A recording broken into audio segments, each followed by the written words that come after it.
ஐபிபிஎஸ்லேருந்து ஒரு முக்கியமான அப்டேட் வந்திருக்கு ஆஸ்பிரண்ட்ஸ். பிஐபியில் பப்ளிஷ் பண்ணியிருக்காங்க.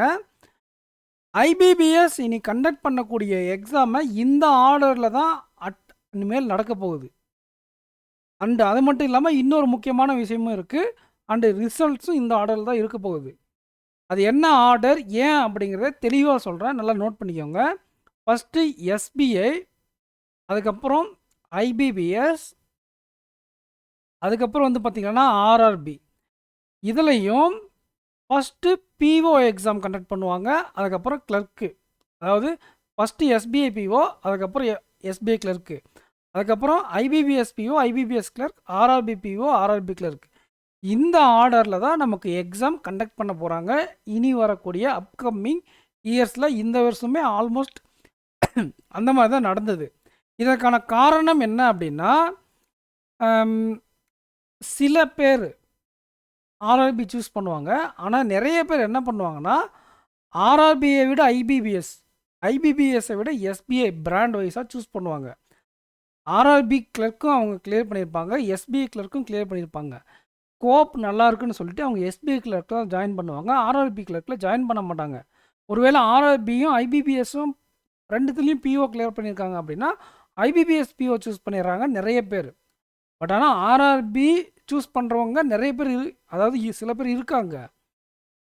டவுனு இந்த அர்பன் கிளைமேட்டு, அர்பன் பெனிஃபிட்லாம் என்ஜாய் பண்ணணும், ஒரு சிட்டி பக்கம் இருக்கணும், ஒரு நல்ல லைஃப் ஸ்டைல் வேணும், அந்த மாதிரி இருக்கிறவங்க என்ன பண்ணுவாங்க அப்படின்னா ஐபிபிஎஸ் சூஸ் பண்ணிடுறாங்க. இந்த மாதிரி ரூரல் ஏரியாவில் எனக்கு போஸ்டிங் வேணான்னு சில பேர் இருக்காங்க இல்லையா, அவங்களுக்காக தான் அவங்க என்ன பண்ணிடுறாங்கன்னா இந்த மாதிரி ஆர்டரை மாற்றி சூஸ் பண்ணிடுறாங்க.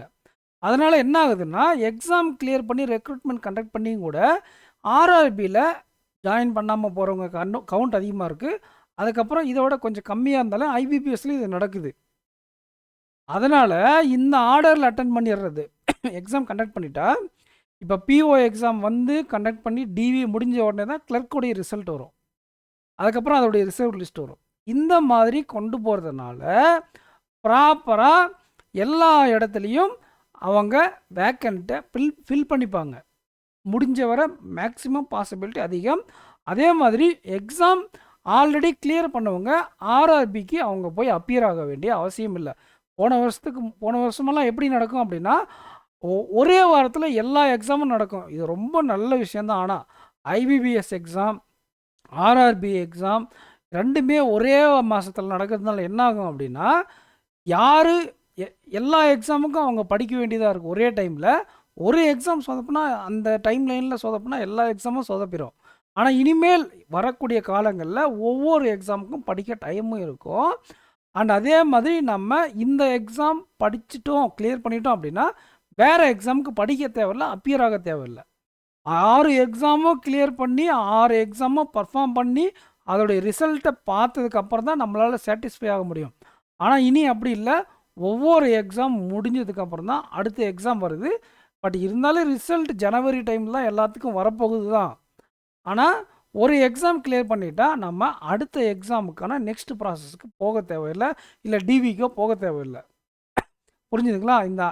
இந்த வரக்கூடிய ஆர்டர் அப்படிங்கிறது எந்த ஆர்டரில் இருக்குதுன்னா, நிறைய பேர் எதில் வச்சு சூஸ் பண்ணுறாங்களோ அந்த ஆர்டரில் அவங்க கொடுத்துருக்காங்க. SBI PO, SBI clerk, IBPS PO, IBPS clerk, RRB PO, RRB clerk.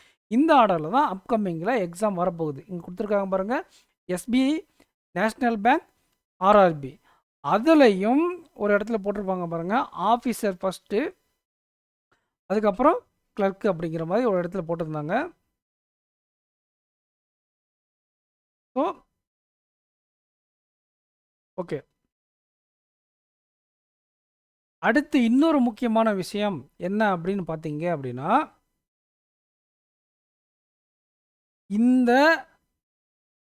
இது வந்து அடுத்த வருஷத்துக்கான சைக்கிள் தான். அதோடு சேர்ந்து நமக்கு ரெஸ்பான்ஸ் சீட் அப்படிங்கிற ஒன்று கொடுத்துருக்காங்க. இது மேக்ஸிமம் பிடிஎஃபாக வர வாய்ப்புகள் இருக்குது. நம்ம ஆன்சர் கீ மாதிரி இது, ஓகேங்களா? ஆன்சர் கீ மாதிரி நம்ம அட்டன் பண்ணது கரெக்டாக தப்பா, எவ்வளோ கொஷின் அட்டன் பண்ணோம் அப்படிங்கிறதுக்கான ஒரு ஆன்சர் கீ மாதிரியும் அவங்க அடுத்த வருஷத்துலேருந்து கொடுத்துருவாங்க அப்படின்னு சொல்லியிருக்காங்க, ஓகேங்களா? இங்கே இருக்குது பாருங்கள், first officer level examination result announce பண்ணுவாங்க. அதுக்கப்புறம் அதே எஸ்பிக்குன்னா அதே கொஞ்ச நாள் கழித்து கிளர்க் லெவலில் இருக்கக்கூடிய ரிசல்ட்டை அனௌன்ஸ் பண்ணுவாங்க. அதுக்கப்புறம் நேஷ்னல் பேங்க் இதே மாதிரி நடக்கும். அதுக்கப்புறம் ஆர்ஆர்பிக்கு இதே மாதிரி நடக்கும். ஓகேங்களா? ஸோ உங்களுக்கு இது புரிஞ்சிருக்குன்னு நினைக்கிறேன். இனி வரக்கூடிய upcoming exam SBI PO clerk, IBPS PO clerk, RRB PO clerk இந்த ஆர்டரில் வரப்போகுது. நீங்கள் இன்னும் நம்ம சேனலை சப்ஸ்கிரைப் பண்ணாமல் தான் சப்ஸ்கிரைப் பண்ணிட்டு இந்த வீடியோக்கு லைக் பண்ணிக்கோங்க. உங்கள் ஃப்ரெண்ட்ஸுக்கு நம்ம சேனலை ஷேர் பண்ணுங்கள். நிறைய பேங்க் எக்ஸாம் ரிலவெண்ட்டான கண்டென்ட்டை நம்ம ப்ரொவைட் பண்ணிகிட்ருக்கோம். So thank you. நெக்ஸ்ட் வீடியோவில் மீட் பண்ணலாம். தேங்க்யூ.